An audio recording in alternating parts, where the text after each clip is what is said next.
Você já ouviu falar da lei da semeadura? É bastante comum no meio evangélico, mas não só. O que será que estaria por trás dessa lei? A lei da semeadura é bíblica? Como é que essa lei funciona? Será que a lei da semeadura é mesmo uma questão séria e válida ou se trata apenas de mais uma das heresias da igreja?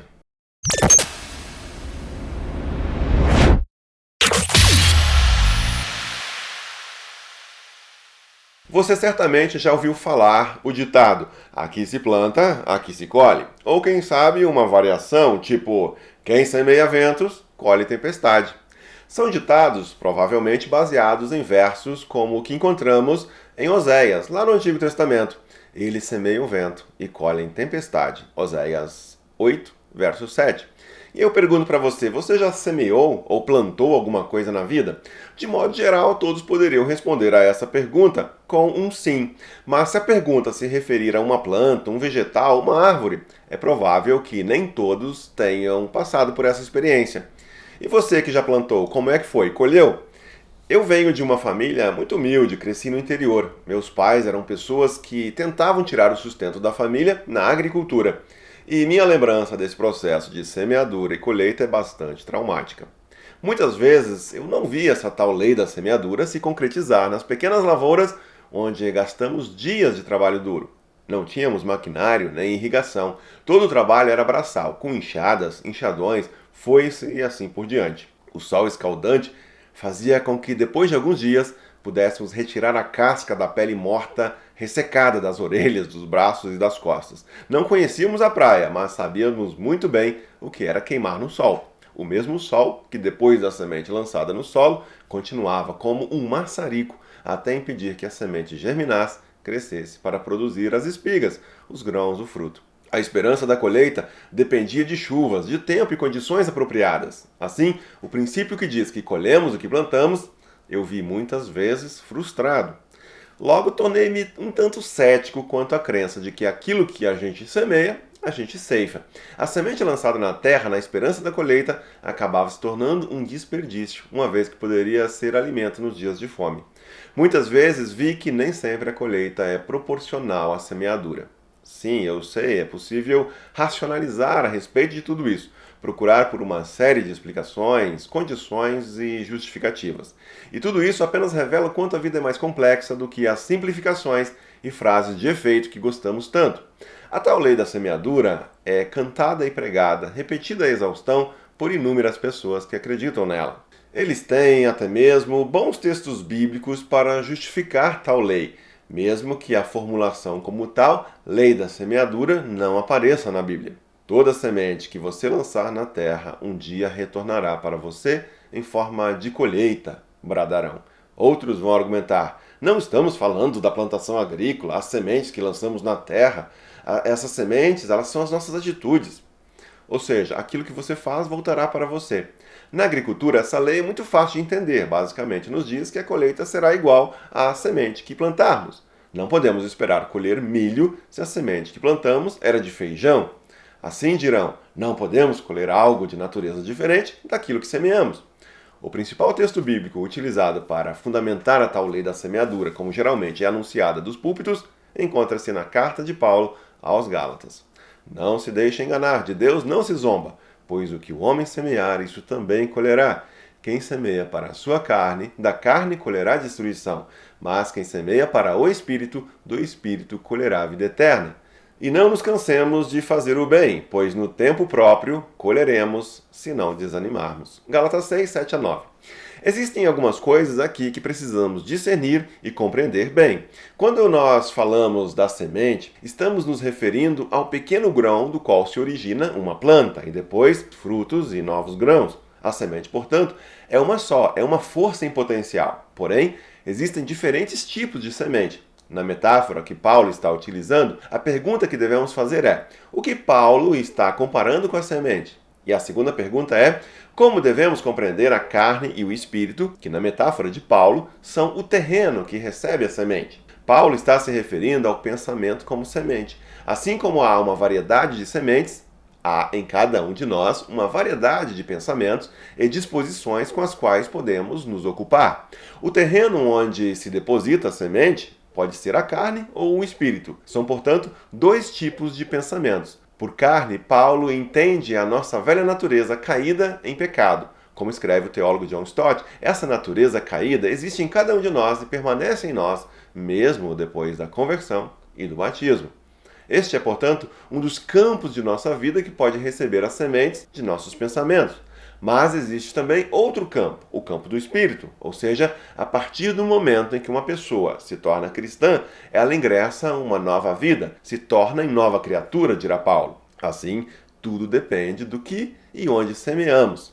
É muito interessante que se tenha desenvolvido uma lei da semeadura a partir desses versos, pois no capítulo anterior de Gálatas, Paulo fala que os que pertencem a Cristo Jesus crucificaram a carne com as suas paixões e os seus desejos.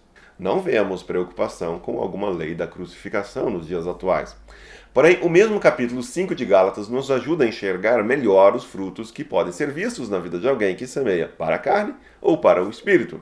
As obras da carne são manifestas: imoralidade sexual, impureza, libertinagem, idolatria e feitiçaria, ódio, discórdia, ciúmes, ira, egoísmo, dissensões, facções e inveja, embriaguez, orgias e coisas semelhantes.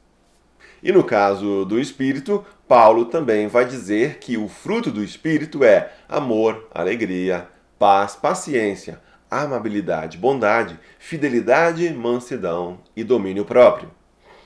Isso significa que se semearmos, ou seja, se focarmos os nossos pensamentos nas coisas da velha vida, da vida contrária a Deus, haverá um tipo de colheita coerente com aquele tipo de vida. Por outro lado, se focarmos o novo tempo inaugurado por Jesus, a vida no reino de Deus, então a colheita será conforme os frutos do Espírito. Fica claro, portanto, que o contexto mais amplo do texto do apóstolo Paulo nos ajuda a compreender melhor o que está sendo dito aqui. Infelizmente, há muita coisa equivocada sendo ensinada com a tal doutrina da semeadura. Existe desde um foco moralista que procura incentivar as pessoas a um comportamento melhor, até um foco que passa por um tipo de teologia da prosperidade. Quando incentivamos a pessoa a semear coisas boas só porque existe uma garantia de bons retornos, então estaremos estimulando apenas a ambição egoísta e não a entrega, o serviço em amor. Da maneira como muitos têm pregado e ensinado sobre essa tal lei da semeadura atualmente, se parece com uma doutrina kármica, ou seja, baseada num tipo de lei de causa e efeito. E, mais do que isso, que parte de motivações egoístas, pois coloca ênfase nas nossas ações e comportamentos com vistas à recompensa que se pode colher amanhã. Tanto que encontraremos a defesa de tal lei fora também dos âmbitos evangélico-cristão. Alguns dirão, não pense que isso é um ato religioso, é uma lei universal, é a mesma lei da causa e efeito, a lei do karma. Não surpreende que logo vejamos quem trabalha o tema numa espécie de meritocracia, afinal, quem semeia merece colher. Em casos extremos, encontraremos quem acha que pode cobrar de Deus uma colheita fértil. Afinal, eu fui fiel e semeei bem, tenho direito a uma colheita fértil. No entanto, essas compreensões limitadas podem ser questionadas com diversas passagens da própria Escritura. Vejamos alguns exemplos. Você se lembra, ao ser crucificado, havia 2 ladrões que também foram crucificados, um de cada lado de Jesus. O que os 2 ladrões na cruz, ao lado de Jesus, deveriam colher, baseado naquilo que semearam ao longo de toda a sua vida? Talvez você responda, a cruz? Ora, semearam coisas ruins, eram ladrões, deveriam mesmo ser crucificados. Eles tinham que pagar por seus crimes. Mas e Jesus? O que Jesus estava colhendo? Será que a maneira como muitas vezes vemos essa tal lei da semeadura ser ensinada não a coloca apenas como uma teologia moral e que desconsidera aspectos importantes da teologia cristã? Seria mesmo possível simplificar as coisas desse modo? Outro texto bíblico. No Salmo 73, vemos o autor do texto dizendo que teve inveja dos arrogantes, pois eles prosperavam. Sim, ele constata que os ímpios seguem aumentando as suas riquezas, são saudáveis e parecem viver sem preocupações. Voltando ao Novo Testamento, veremos Jesus dizendo que Deus faz raiar o seu sol sobre maus e bons e derrama chuva sobre justos e injustos.